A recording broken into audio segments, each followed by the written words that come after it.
امریکہ کے اندر ایک دفعہ 1 گھنٹے کے لیے لائٹ کا فالٹ ہوا تھا، تو چند جگہوں پر لاکھوں ڈالر کی چوریاں ہو گئی تھی کیونکہ کیمرے بند ہو گئے۔ لوگوں نے سمجھا اب دیکھنے والا کوئی نہیں، چوری ہو گئی۔ اسلام بڑا حسین مذہب ہے۔ اسلام کہتا ہے کہ کیمرے کی آنکھ بھی بند ہو سکتی ہے، انسان بھی سو سکتے ہیں، تو اس رب سے ڈر جا جسے نہ نیند آتی ہے نہ اونگ آتی ہے۔ ایک پکا کیمرہ تیرے اوپر فٹ ہے تو اس کا خیال کر۔ جب لوگ لوگوں سے ڈر کے نیکی کرتے ہیں تو وہ جزوی طور پر نیک ہوتے ہیں، وقتی طور پر۔ جتنی دیر لوگ موجود رہیں گے نیک رہیں گے، اور جب لوگوں سے اوجھل ہو جائیں گے پھر حالات خراب ہو جائیں گے۔ اس لیے اعلیٰ حضرت فاضل بریلوی رضی اللہ تعالی عنہ سے کسی نے پوچھا تھا کہ نیک کون ہوتا ہے؟ میری بات کی سمجھ آ رہی ہے آپ حضرات کو؟ یہ میرا خیال ہے ویڈیو والا ویڈیو دے ہی دے گا، آپ تھک نہ جائیں، ایک ہاتھ کھڑا رکھ کے یہ آپ کو دے دے گا انشاءاللہ تعالی۔ میرا خیال ہے کہ خیر والا معاملہ ہے، مل جائے گی آپ کو، اللہ آپ کو جزائے خیر دے۔ آپ تھک جائیں گے، اور ضروری تو نہیں نا ہر آدمی کو کیمرے کی آنکھ سے دیکھنا، کبھی کبھی ڈائریکٹ بھی دیکھ لینا چاہیے۔ اللہ آپ کو جزائے خیر عطا فرمائے۔ پھر وہ میسج آتے رہتے ہیں تو پھر بندہ وہ بھی پڑھنے لگ جاتا ہے تو الجھ جاتا ہے، اس لیے تھوڑی دیر توجہ رکھیں۔ اللہ تعالیٰ آپ کو جزائے خیر عطا فرمائے۔ یہ لائٹیں کم از کم بند کر دیں، آنکھوں میں پڑتی۔ میرے بھائی، اعلیٰ حضرت رحمت اللہ علیہ سے کسی نے پوچھا تھا کہ نیک کون ہوتا ہے؟ نیک کون ہوتا ہے؟ جو مائک کے آگے آ کے بڑی اچھی اچھی باتیں کرے، پگڑی بڑی صاف باندھے، جو لوگوں پہ یہ روب ڈالنے میں کامیاب ہو جائے کہ میں تم میں سے اچھا ہوں۔ نیک کون ہوتا ہے؟ تو اعلیٰ حضرت رحمت اللہ تعالی علیہ فرمانے لگے، یہ یاد رکھنا ہے آپ نے۔ اعلیٰ حضرت فرمانے لگے، نیک وہ ہوتا ہے جس کی تنہائیاں صاف ستھری ہوتی ہیں، تنہائی جس کی پاک صاف ہو۔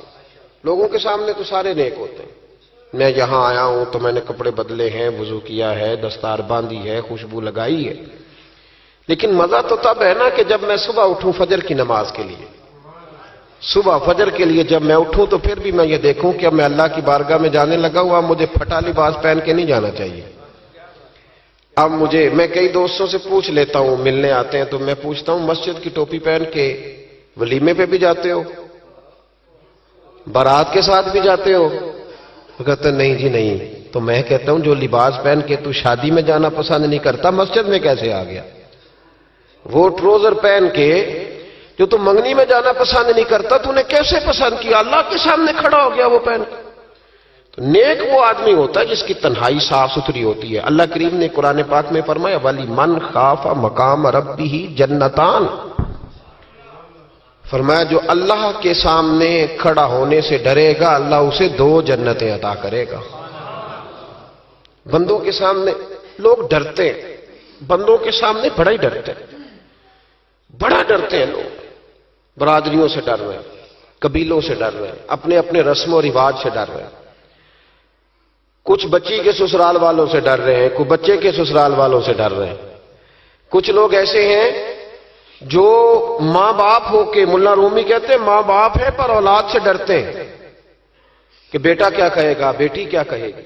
کچھ ایسے اساتذہ ہیں جو کچھ ایسے جملے زبان سے ادا نہیں کرتے کہ شاگرد کہیں کہیں گے کہ استاد کیا کر رہا ہے، اور کچھ ایسے پیر بھی ہیں جو مریدوں سے ڈرتے ہیں کیونکہ بگڑ گئے تو پھر آستانہ کیسے چلے گا۔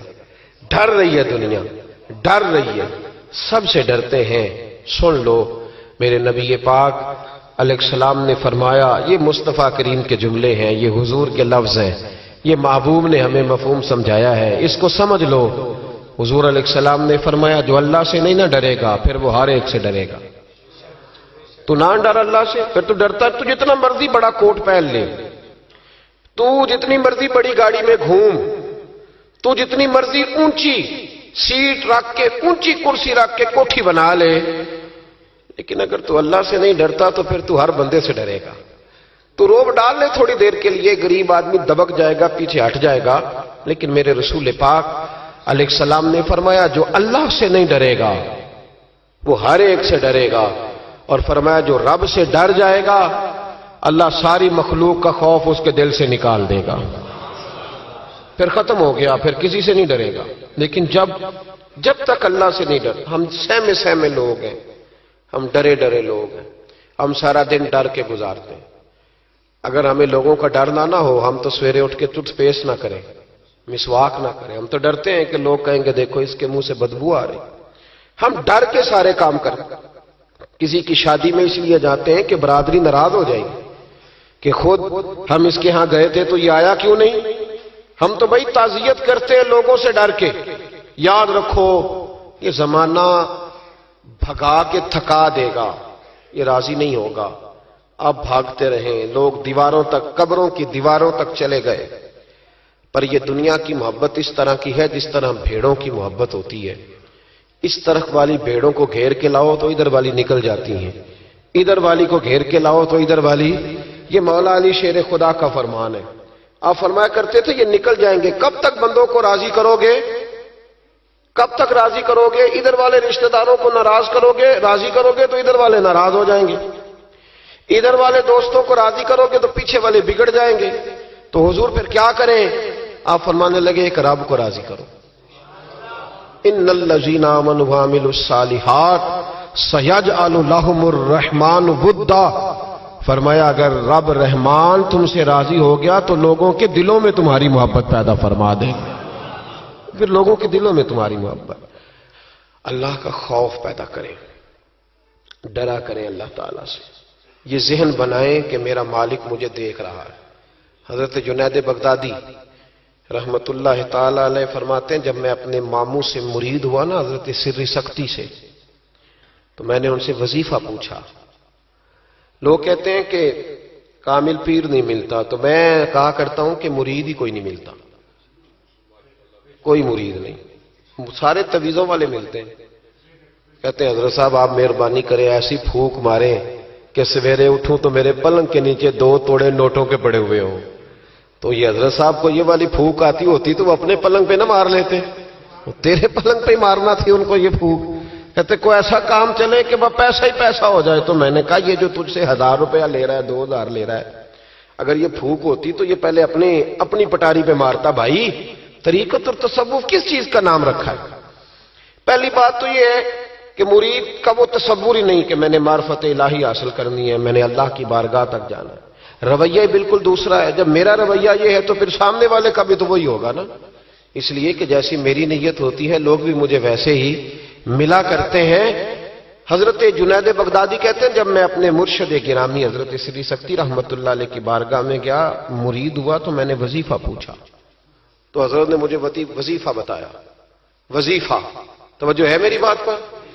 وظیفہ بتایا۔ میں نے کہا حضور کیا وظیفہ ہے؟ کہنے لگے تو نے اس بات کا تصور جمانا ہے، ہونٹوں سے رٹا نہیں لگانا، تو نے تصور جمانا ہے۔ کیا؟ تو نے تصور جمانا ہے کہ اللہ میرے ساتھ ہے اور اللہ مجھے دیکھ رہا ہے، اللہ میرے ساتھ ہے اور اللہ مجھے، یہ رٹا نہیں لگانا ہے لفظوں کے ساتھ، اس کا تصور جما، اللہ میرے ساتھ ہے اور اللہ مجھے، اس پر غور کر، اس کا رٹا لگا۔ پتہ ہے نیک کون ہوتا ہے، پرہیزگار کون ہوتا ہے؟ نماز پڑھنے والے کو نمازی کہتے ہیں، نیک نہیں کہتے۔ حج کرنے والے کو شریعت نے اسے حاجی کہا ہے، پرہیزگار نہیں کہا۔ زکوٰۃ دینے والا، صدقہ دینے والا سخی ہے، پرہیزگار کس کو کہتے ہیں؟ متقی کس کو کہتے ہیں؟ جو گناہ سے بچتا ہے، جو اللہ سے ڈرتا ہے، جو محتاط زندگی گزارتا ہے، جو بے تکے جملے نہیں بولتا، جو بے تکی سوچے نہیں سوچتا، جو فضول سوالات نہیں کرتا، جو مبہم زندگی نہیں گزارتا، جو اپنے وقت کو ضائع نہیں کرتا، جو کبھی بھی اس رستے پہ نہیں پڑتا جس رستے پہ اسے کوئی کام نہ ہو، جو بڑھ بڑھ کے آگے اپنا آپ دکھاتا نہیں، جو ہر روز بھاگ بھاگ کے اس طرف نہیں ہوتا کہ کوئی مجھے بھی جاننے لگ جائے، کوئی مجھے بھی سمجھنے لگ جائے، وہ متقی نہیں۔ متقی تو وہ ہے جو گناہ سے بچے، اللہ سے ڈرے۔ حضرت عبداللہ بن عمر رضی اللہ تعالیٰ عنہ فرماتے ہیں کہ میں مدینہ منورہ سے نکلا ایک سفر کے لیے، میں نے کچھ کھجوریں، کچھ سرکہ، کچھ خشک چیزیں ساتھ رکھ لیں کیونکہ سفر لمبا تھا۔ فرماتے ہیں کہ میں ابھی کچھ فاصلہ میں نے مدینے کا طے کیا تو ایک صحرا آیا، دوپہر کا وقت ہو گیا تو میں کھانا کھانے لگا. رمضان کا مہینہ نہیں تھا, محرم سفر کے ایام چل رہے تھے. میری باتیں سمجھ تو آ رہی ہے نا آپ حضرات کو؟ سب کو آ رہی ہے؟ اللہ آپ کو جزا عطا فرمائے. کہتے میں دوپہر کے کھانے کے لیے وہاں رکا, میں نے وہ کھجوریں نکالی, سرکہ نکالا, کھانے لگا تو ایک چرواہا بکریاں چراتا چراتا آ گیا. وہ نوجوان تھا, اس کے چہرے پر میں نے بڑی روشنی دیکھی. غریب آدمی تھا, بکریاں چراتا تھا. ہم لوگ بھی جب کھانا کھانے بیٹھتے ہیں تو کوئی آ جاتا ہے تو اس کو دعوت دیتے ہیں, بھئی آ جا تو بھی کھانا کھا لے. کہتے میں نے اسے کہا کہ میاں آ جا روٹی کھا لو. کہنے لگا نہیں, اللہ آپ کو جزا دے. میرا دل چاہتا تھا کہ کوئی میرے ساتھ کھا لے. اللہ کے بندوں کی خواہش ہوتی ہے نا کوئی مہمان مل جائے. فرماتے میں نے دوبارہ کہا بھئی آ جاؤ کھا لو. کہنے لگا نہیں حضور اللہ آپ کو جزا دے. میں نے دوبارہ تیسری دفعہ اصرار کیا, میاں تھوڑی سی کھا لے. کہنے لگا حضور اصرار نہ کریں, میں نے روزہ رکھا ہوا ہے. آج مزدور جو ہے نا ان سب نے رٹا لگا کے یہ سبق یاد کیا ہے کہ میں چونکہ محنت کرتا ہوں تو میں نام بھی رکھوں تو خیر ہے. رمضان کے روزے بھی مزدور چھوڑ دیتے. اللہ کسی شخص پر وہ بوجھ نہیں ڈالتا جو وہ اٹھا نہ سکے. رب بندوں سے پیار کرتے, اسے پتا تھا انہوں نے مزدوریاں کرنی ہیں. مزدور روزہ رکھ کے دیکھے, وہ دیکھے اسے کچھ بھی نہیں ہوگا. حضور نے تو کہا صوم تسخو, تم روزہ رکھو اللہ تمہاری صحت میں اضافہ کر دے گا. یہ تو تندرستی والا کام ہے. کہنے لگا حضور روزہ رکھا ہوا ہے. تو حضرت عبداللہ ابن عمر رضی اللہ تعالیٰ عنہ کہتے ہیں میرے دل میں خیال آیا پتہ کروں کہ صرف روزے دار ہے کہ نیک بھی ہے. صرف روزے دار ہے کہ نیک بھی ہے, صرف نمازی ہے کہ نیک بھی ہے, صرف حاجی ہے کہ اللہ سے بھی ڈرتا ہے. ذرا دیکھوں تو صحیح, آزماؤں. آپ فرماتے میں اٹھ کے قریب گیا, کھانا میں نے کھا لیا تو بکریاں تھی اس کے پاس, 300-400 بکری چرا رہا تھا. تو ایک بکری کی پشت پہ میں نے ہاتھ پھیرا. میں نے کہا بیچو گے, بیچو گے بکری؟ کہنے لگا حضور میں چرواہا ہوں, دیہڑی پہ کام کرتا ہوں, مزدوری لیتا ہوں, ان کا مالک تو کوئی اور ہے. تو آپ فرماتے ہیں میں تو پہلے دیکھنا چاہتا تھا کہ نیک بھی ہے کہ نہیں. تو میں نے اس سے کہا کہ بکریوں کے مالک سے کہہ دینا ایک بکری بھیڑیا لے گیا ہے, کہہ دینا مالک سے. تو آپ فرماتے ہیں جب میں نے اسے دیکھا نا تو غریب تھا, پھٹے ہوئے کپڑے تھے. دامان توکل کی یہ خوبی ہے کہ اس پر پیوند لگے ہوتے ہیں پر دھبے نہیں ہوتے. آپ فرماتے ہیں کہ میں نے کہا کہ کہنا کہ بھیڑیا لے گیا تھا. فرماتے ہیں کہ اس کا میں نے چہرہ دیکھا تو داڑھی پر ریت پڑی ہوئی تھی, سر پہ ریت تھی, کپڑے پرانے تھے, مکان بھی کچا ہوگا لیکن اس کے نظریات اتنے پختہ, باتوں میں اتنا اثر. فرماتے اس نے غور سے میرا چہرہ دیکھا اور پھر اس نے بکریوں کو چھڑی ماری اور بکریاں چلنے لگیں. وہ میں نے کہا میرے سوال کا جواب نہیں دیا. تو کہنے لگا حضور میں بکریوں کے مالک کو تو کہہ دوں گا بھیڑیا لے گیا ہے, اور جب کائنات کا مالک پوچھے گا تو پھر کیا جواب دوں گا؟ جب عرش کا مالک پوچھے گا تو پھر کیا جواب دوں گا؟ اللہ بھی تو پوچھے گا نا, تو اللہ کو کیا بتاؤں گا؟ حضرت عبداللہ ابن عمر رضی اللہ, ایک تقریر ہوتی ہے, میں لچھے دار خطاب کروں گا, میں بڑا زبردست اثر ڈالوں گا. آپ او بھائی زیادہ انقلاب تو عمل سے آتا ہے, زیادہ انقلاب تو عمل سے آتا ہے, زیادہ تو 2 منٹ میں لوگ انقلاب. حضرت عبداللہ ابن عمر کہتے ہیں اس نے کوئی تقریر نہیں کری.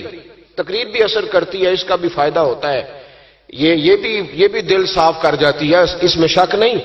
لیکن جو عمل کے ساتھ تاثیر ہوتی ہے اس کا تو حسن ہی نرالا ہے. بات جو دل سے نکلتی ہے اثر رکھتی, پر نہیں طاقت پرواز مگر رکھتی ہے. تو کہتے وہ ایک جملہ اس نے کہا کہ اللہ پوچھے گا تو کیا جواب دوں گا. تو آپ فرماتے ہیں میں کانپنے لگا. حضرت عبداللہ ابن عمر, اور یہ وہ شخص ہے جن کو نبی پاک نے کہا رجل صالح. عبداللہ بن عمر نیک آدمی ہے, حضور نے کہا نیک آدمی ہے. حضرت عبداللہ ابن عمر کہتے ہیں میرے وجود کے رونگٹے کھڑے ہو گئے. میں سفر پر نہیں گیا بلکہ میں وہیں سے واپس ہو لیا اور میں سیدھا اس شخص کے میں نے مالک کا پتہ کیا کس کی بکریاں چراتا ہے. فرماتے ہیں میں نے معلومات کر کے پہلے وہ غلام خریدا, پھر وہ 400 کے لگ بھگ بکریاں خریدیں, پھر میں نے اسے بلا کے وہ بکریاں تحفے میں دیں. تو مجھے کہنے لگا یہ کیا ہے؟ تو میں نے کہا تو نے قرآن نہیں پڑھا؟ اللہ سورہ طلاق میں فرماتا ہے کہ تم مجھ سے ڈر جاؤ, میں ہر مشکل سے نکلنے کا تمہیں راستہ دے دوں گا. وَيَرْزُقْهُ مِنْ حَيْثُ لَا يَحْتَسِبُ, اور تمہیں وہاں سے روزی دوں گا جہاں سے تمہارا کبھی گمان بھی نہیں گیا ہوگا. فرمایا تو چونکہ اللہ سے ڈرتا تھا تو یہ رب کریم نے تجھے روزی عطا فرمائی ہے، یہ بکریاں اب تیری ہیں۔ بھائی خدا را اللہ سے ڈرنا سیکھیں، رب کریم کا خوف پیدا کریں۔ آپ یقین کریں، میں پولیس کی بات نہیں کرتا، ایم این اے کی ایم پی اے کی بات نہیں کرتا، لیکن غریب بھی جب اپنی بہو کو تانا دینے پہ آتا ہے تو حوصلہ نہیں کرتا، ایک آدھ بات پہ صبر نہیں کرتا۔ غریب کے ہاتھ میں بھی جب ڈنڈا آتا ہے اور کسی غریب سے جب وہ جھگڑا کرتا ہے تو وہ بھی پھاڑ دیتا ہے سر اور توڑ دیتا ہے ہڈیاں۔ ہم بڑے سخت ہوتے ہیں۔ ذرا تھوڑی دیر سائلنٹ کر دے موبائل، اللہ آپ کو زیادہ عطا فرمائے۔ سنیں میرے عزیز، خوف خدا پیدا کریں، لفظوں پہ پابندی لگانا سیکھیں، ایسے جملے زبان سے ادا نہ کریں جو سامنے والے کو ساری رات سونے ہی نہ دیں، ایسی باتیں نہ کریں جو اتنی تکلیف کا سبب بن جائیں کہ پھر ہمارے لیے آزمائش ہو جائے آنے والے وقت میں۔ میرے نبی پاک علیہ الصلوۃ والسلام نے ہمیں خوف خدا کا راستہ دکھایا ہے، ہمیں بتلایا ہے۔ پاک صاف زندگی گزارنا چاہتے ہو تو اب سے رب سے ڈرو۔ ایک بزرگ تھے بغداد کے، شیخ حسن ان کا نام تھا۔ وہ جب نماز کی امامت کرتے نا، بغداد کی جامع مسجد کے امام تھے، جب امامت سے فارغ ہوتے تو کہتے اے اللہ میرے شہر کے اس تاجر کی 2 بیویوں پہ اپنا رحم فرما، اے اللہ میرے شہر کے اس تاجر کی 2 بیویوں پہ اپنا۔ تو شاگرد اکثر سنتے کہ ہر نماز کے بعد استاد جی دعا کرتے ہیں۔ شاگرد پوچھتے حضور اس تاجر کی وہ بیویاں، نہ تاجر کا نام نہ بیویوں کا پتہ، تو آپ فرماتے تمہیں کیا، میں دعا کرتا ہوں نا، جس رب کی بارگاہ میں کرتا ہوں اس رب کو تاجر کا بھی پتہ ہے، بیویوں کا بھی پتہ ہے۔ تو ایک دن سارے شاگرد اکٹھے ہو کے بیٹھ گئے، استاد جی آج بتائیں تو صحیح معاملہ کیا ہے، آج ذرا آپ بات تو کریں، معاملہ کیا ہے، وہ کون سا تاجر، کون سی بیویاں؟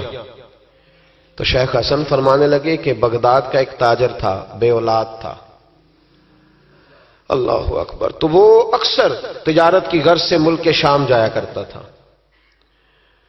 اس کی اولاد نہیں تھی، کئی مہینے اسے ملک شام میں رہنا پڑتا تھا۔ اس کے دل میں خیال آیا کہ میں یہاں ایک نکاح ہی نہ کر لوں، میرے پاس اتنی مال و دولت ہے۔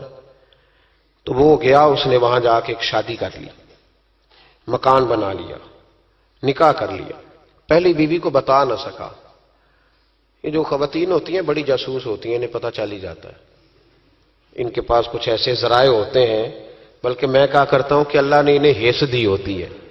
یہ وہ جب مشین بنی تھی نا جھوٹ پکڑنے والی، تو اس وقت ایک بڑے دانشور نے کہا تھا، اس نے کہا تھا یہ غلط کیا گورنمنٹ نے مشین بنائی ہے جھوٹ پکڑنے، خاوند کا جھوٹ پکڑنا تھا تو اس کی بیوی سے بات کر لیتے، وہ فٹافٹ پکڑ لیتی ہے، اس کو پتہ ہوتا ہے کہ معاملہ کیا ہے، خاوند کو بھی پتہ ہوتا ہے۔ اور یہ محبت کا رشتہ ہے نا، اس میں نبی پاک صلی اللہ علیہ وسلم نے حضرت عائشہ صدیقہ رضی اللہ تعالیٰ عنہ سے کہا تھا کہ جب تم مجھ سے راضی ہوتی ہے تب بھی مجھے پتہ چل جاتا ہے، اور جب ذرا تیری توجہ اس طرف نہیں ہوتی تب بھی مجھے پتہ چل جاتا ہے۔ یا رسول اللہ کیسے؟ تو حضور فرمانے لگے جب تم مجھ سے راضی ہوتی ہے تو کہتی ہے مجھے رب محمد کی قسم ہو صلی اللہ علیہ، اور جب کسی بات میں تیری توجہ بٹی ہوتی ہے تو کہتی ہے مجھے رب ابراہیم کی قسم ہو۔ تو حضرت عائشہ صدیقہ مسکرا پڑی، کہنے لگی یا رسول اللہ اللہ نے آپ کو بڑا علم عطا فرمایا ہے، وہ تو سارا پتہ چل جاتا ہے۔ تو بیوی پتہ کر لیتی ہے، اسے خبر ہوتی ہے۔ ایسے بھی یہ لباس ہے مرد کا، مرد اس کا لباس ہے، دونوں ہی جانتے ہیں، کمزوریاں بھی خوبیاں بھی۔ تو وہ جب اس دفعہ تاجر آیا نا، 2-1 دفعہ ملک شام سے نکاح کے بعد، تو بیوی محسوس کرنے لگی کہ بدلے بدلے سے میری سرکار نظر آتے ہیں، نہ تو کپڑے دھلنے والے ہیں، نہ اس طرح اس کی طبیعت ہے، کوئی معاملہ ہے۔ لیکن فرما بردار بیوی تھی تو ڈائریکٹ شوہر سے سوال نہیں کیا، ایک جاسوس کے ذمہ لگایا کہ ملک شام جا کے پتہ تو کر ماجرا کیا ہے۔ وہ گیا، اس دفعہ جب یہ ملک شام گیا نا چند مہینوں کے بعد دوبارہ، تو وہ پیچھے گیا کہ کہنے لگا کہ میں کچھ بتا نہیں سکتا، تکلیف والی بات ہے، لیکن مسئلہ یہ ہے کہ تیرے خاوند نے وہاں نکاح کیا ہوا ہے، ایک گھر بھی لیا ہوا ہے، ایک بیوی بھی ہے۔ اس نے کہا چلو آتے ہیں تو بات کرتی ہوں۔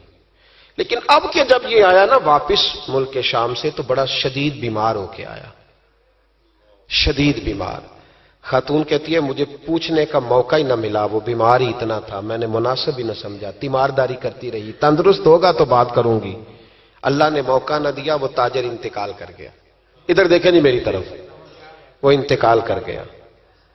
اب عدت گزری تو اس بیوی نے، بغداد والی نے اس نے اس کا کل مال، چونکہ اور کوئی تھا ہی نہیں، یہی بیوی تھی اور بڑا مالدار تھا، اس نے کل مال جمع کیا اور پھر اس کو آدھے حصے میں بانٹا۔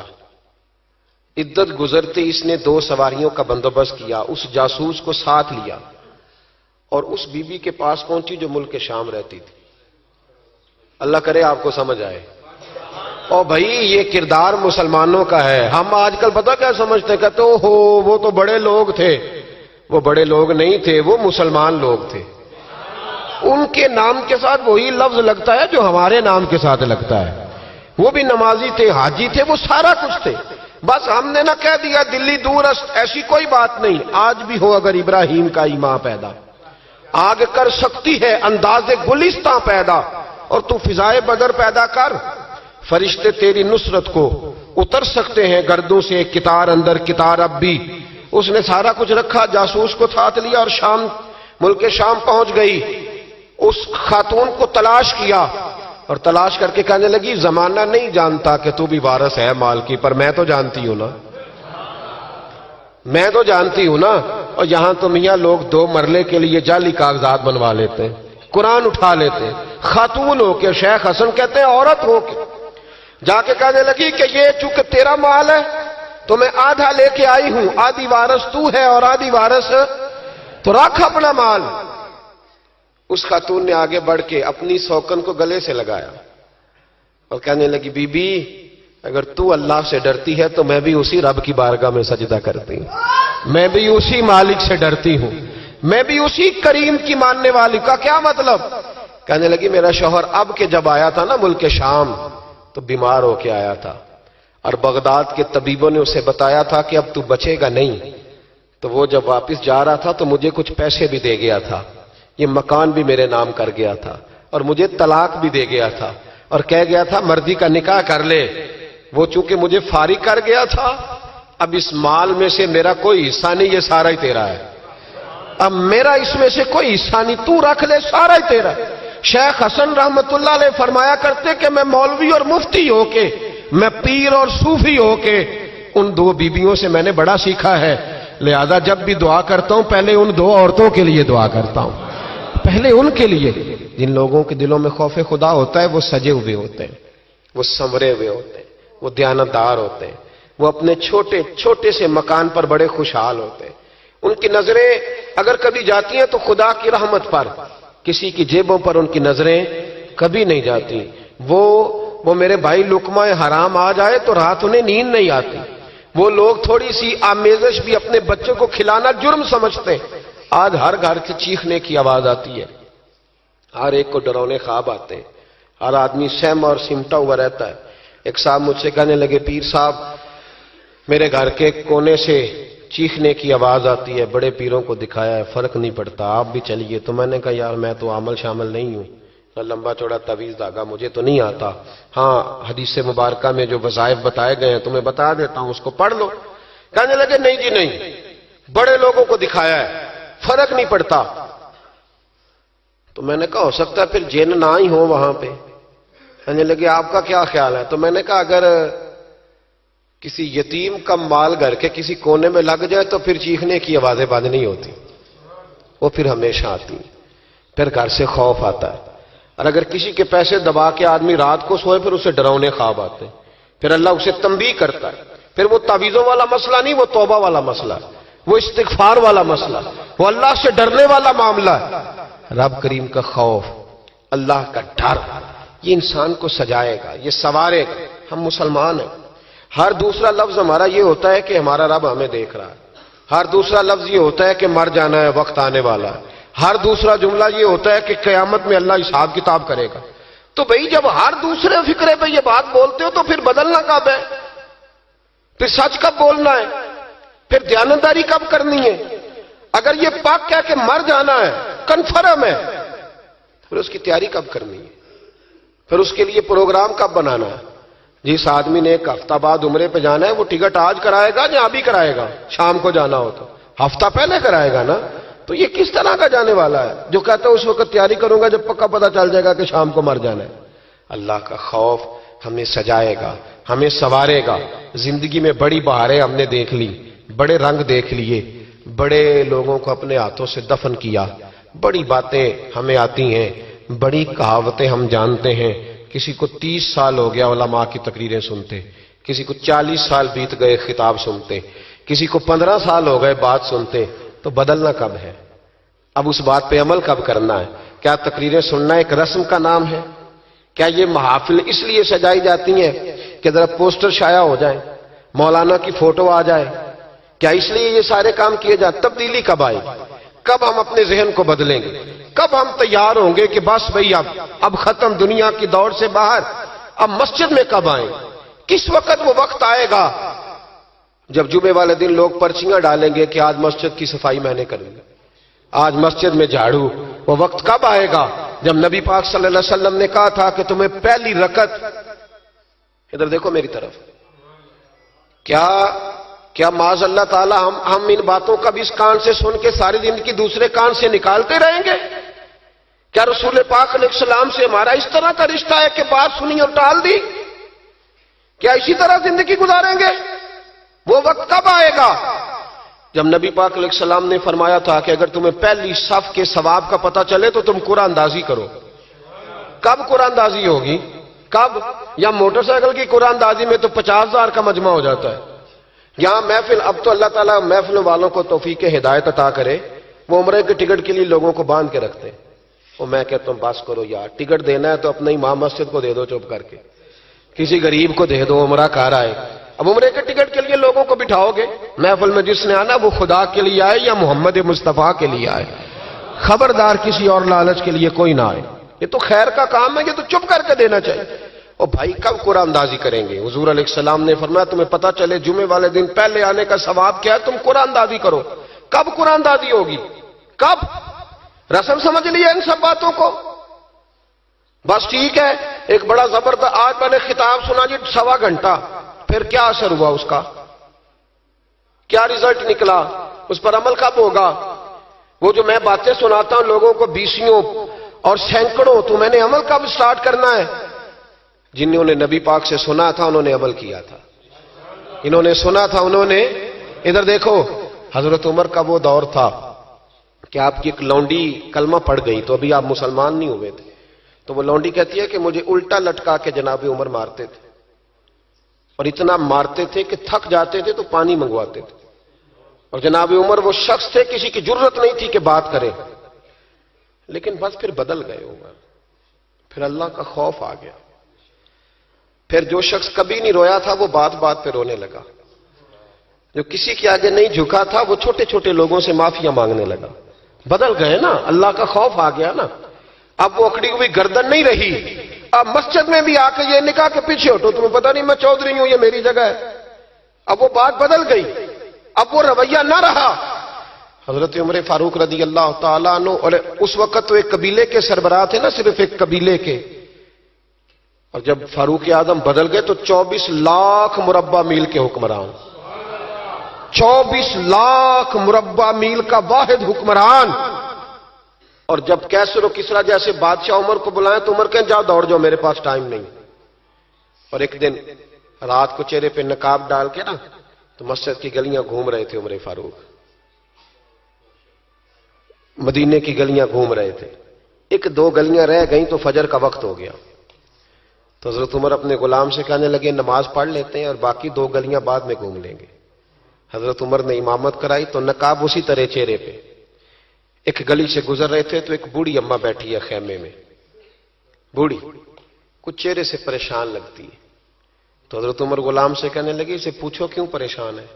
ہمارا تو اپنا ابا پریشان رہتا ہے, ہم پوچھتے نہیں, ہم نہیں پوچھتے. ہماری اپنی اماں روتی رہتی ہے کہ چلو 2 گھڑیاں رات کو آ کے بیٹھے گا میرے پاس, لیکن وہ آتا ہے 2 درجن کنوں لے کے اور سیدھا اپنے کمرے میں جاتا ہے اور بیگم صاحبہ سے کہتا ہے کہ یہ 6 اماں کو بھی دے آؤں, اس نے کون سا کھانے ہیں. تو وہ پلیٹ میں لے کے آتی ہے. پھر ماں کا دل ٹوٹتا ہے کہ یہ کمائی تو میری تھی, یہ تو بوٹا میں نے پالا تھا, لیکن یہ کس بیوپاری کے ہاتھ چڑھ گیا. ہم تو اپنے ماں باپ کو ٹائم نہیں دیتے, لیکن جب لوگ اللہ سے ڈرتے تھے رویہ کیا تھا. حضرت عمر فاروق رضی اللہ تعالیٰ عنہ خادم سے کہنے لگے بوڑھی سے پوچھو. تو پوچھا اماں السلام علیکم. وعلیکم السلام. اماں کیا بات ہے؟ تو اماں کہنے لگی جاؤ دوڑو، تمہیں کیوں بتاؤں، دیہات کی سیدھی سادی بی بی، جاؤ بھاگ جاؤ. کہا نہیں اماں مہربانی کرو اندر تو آنے دو. بڑی منت کے بعد اماں مانی. عمر فاروق عام آدمی نہیں جس سے دنیا کامتی ہے. حضرت عمر اندر گئے. اماں کیوں پریشان ہو؟ تو اماں کہنے لگی تمہیں کیوں بتاؤں، میرا اپنا دکھ ہے. چل اماں بتا دے، تیری مہربانی. تو اماں کہنے لگی میں ایک بیوہ ہوں، بے اولاد ہوں، کوئی میرا سہارا نہیں. مجھے عمر فاروق سے بڑی شکایت ہے. میرے اوپر 25 دینار کا قرضہ چڑھ گیا ہے اور 3 دن ہو گئے میں نے روٹی نہیں کھائی، اور عمر نے میری خبر نہیں لی. حضرت عمر کو پتہ چل گیا اللہ وارث ہے، اس کا کوئی 2 4 10 ہزار ووٹ کوئی نہیں. ایک کو میکے سے 6 مربے نہیں لے کے آئی، ایک اکیلی تنے تنہا. اور بھائی جب اللہ کا خوف ہوتا ہے تو پھر انسان ان غریبوں کو بھی مناتا ہے. پھر ریڑی والے کی بھی اہمیت بڑھ جاتی ہے، پھر رکشے والے کی قدر بھی بڑھ جاتی ہے. حضرت عمر فاروق رضی اللہ تعالیٰ عنہ کہنے لگے اماں عمر سے شکوہ ہے؟ کہاں؟ جناب عمر کہتے ہیں میں نے ایک جملہ کہا تو اماں نے تو مجھے لاجواب کر دیا. میں نے کہا اماں عمر کو کیا پتا کہ تو بھوکی ہے اور مقروض ہے، اسے کیا خبر؟ تو اماں کہنے لگی کیا کہا تم نے؟ عمر کو خبر نہیں، اسے پتا نہیں؟ تو عمر سے کہو نا چھوڑ دے حکومت، اس کے حوالے کرے جو خبر رکھ سکتا ہے. کیوں بیٹھا ہے پھر؟ ہمارے حکمران کہتے ہیں ابھی میں صدمے میں ہوں، نکلوں گا تو بات کروں گا. نہ ادھر ادھر کی تو بات کر، یہ بتا کہ قافلہ کیوں لٹا. مجھے رہزنوں سے غرض نہیں، تیری رہبری کا سوال ہے. ہاں تجھے جواب دینا پڑے گا. حضرت سیدنا عمر فاروق رضی اللہ تعالیٰ عنہ سے اماں کہنے لگی نہیں خبر رکھ سکتا تو حکومت کیوں کرتا ہے، چھوڑتا کیوں نہیں؟ تو حضرت عمر کہتے ہیں میں کانپنے لگا. دوڑے گئے جناب عمر. میں نے کہا اس اماں کا 6000 ووٹ نہیں کہ اس کی قدر کی جائے. یہ اماں کوئی بہت آکسفورڈ یونیورسٹی کی ڈگری ہولڈر نہیں کہ اس کی بات مانی جائے. کہ لاوارث اور بیوہ بی بی. عمر دوڑے گئے، گھر سے اناج کا تھیلا کندھے پہ رکھا، 25 دینار بھی لیے، پکا پکایا کھانا بھی لیا. خادم کہنے لگا حضور مجھے دے دے میں اٹھا لیتا ہوں. تو حضرت عمر فرمانے لگے چل وعدہ کر قیامت کے دن بھی میرا بوجھ اٹھائے گا. کہنے لگا جی نہیں وہاں نہیں اٹھا سکتا. فرمایا پھر آج بھی نہ اٹھا، مجھے ہی اٹھانے دے، یہ میرا بوجھ ہے تو مجھے ہی. اماں کے سامنے 25 دینار بھی رکھے.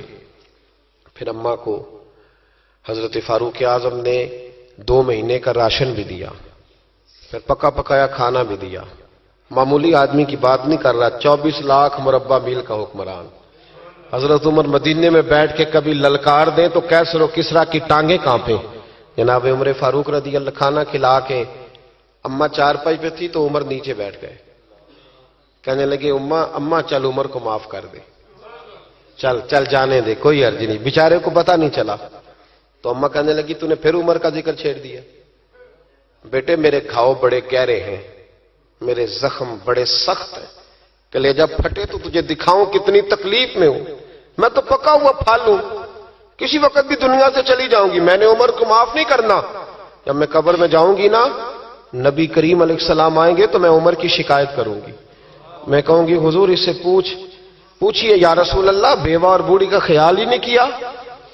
تو آپ کے غلام کہتے ہیں میں نے عمر کو کبھی اتنا روتے نہیں دیکھا جتنا آج روئے.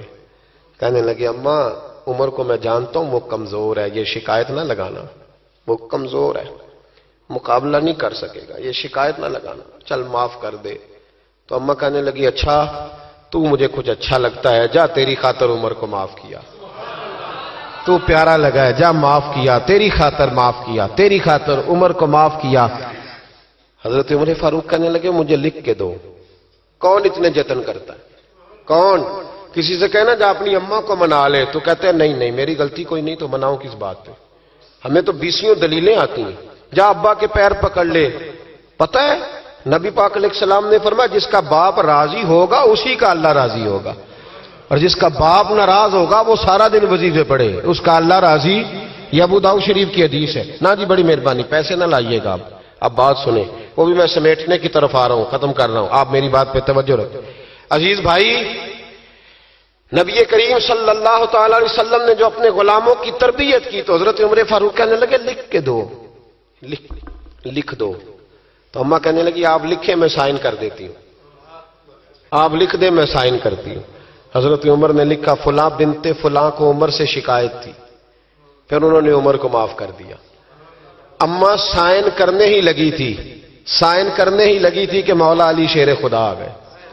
حضرت عبداللہ ابن مسعود آ گئے. اوہو عمر یہاں بیٹھے ہوئے ہو، میں سارے مدینے میں تلاش کر رہا تھا، یہاں بیٹھے ہو، وہ کچھ لوگ ملنے آئے، نکلو.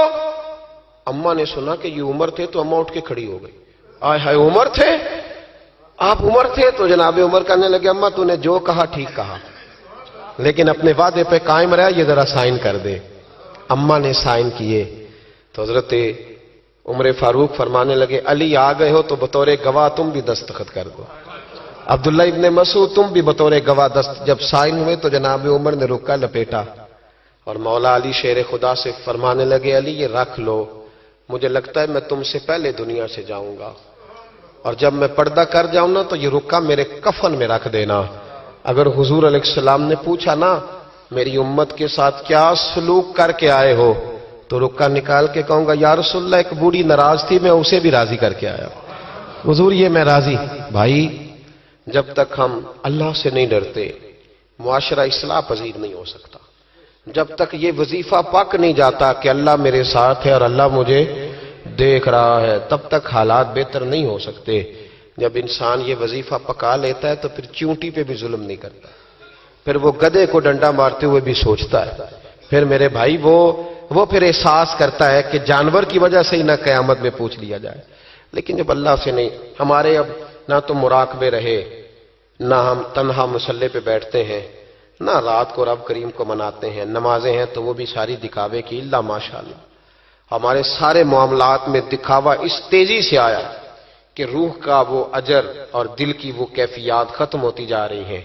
رات مصلی پہ بیٹھیں، اپنی اصلاح کے لیے اپنے مالک کے حضور دعا کریں، اور سب سے بڑھ کر یہ کہ یہ ذہن بنائیں کہ میں یہ باپ مجھے بعد میں ملا، اماں مجھے بعد میں ملی، بچے بیوی بعد میں ملے، پہلے تو میں اپنے رب کے پاس تھا. اس وقت میرا کوئی رشتہ دار نہیں تھا، اور جب میں قبر میں جاؤں گا تو پھر بھی میرا اللہ ہی میرے ساتھ ہوگا. اور اگر اس کے بعد کوئی ہستی میرے لیے ابر رحمت بنے گی تو خدا کے محبوب کی ہستی بنے گی. میرے بھائی جس آدمی کے ساتھ انسان کو ہمیشہ کام پڑے اسے بندہ ناراض نہیں کرتا، اس کے ساتھ دوبارہ بھی مجھے کام پڑے گا. تو رب رسول کے ساتھ رشتے مضبوط کریں.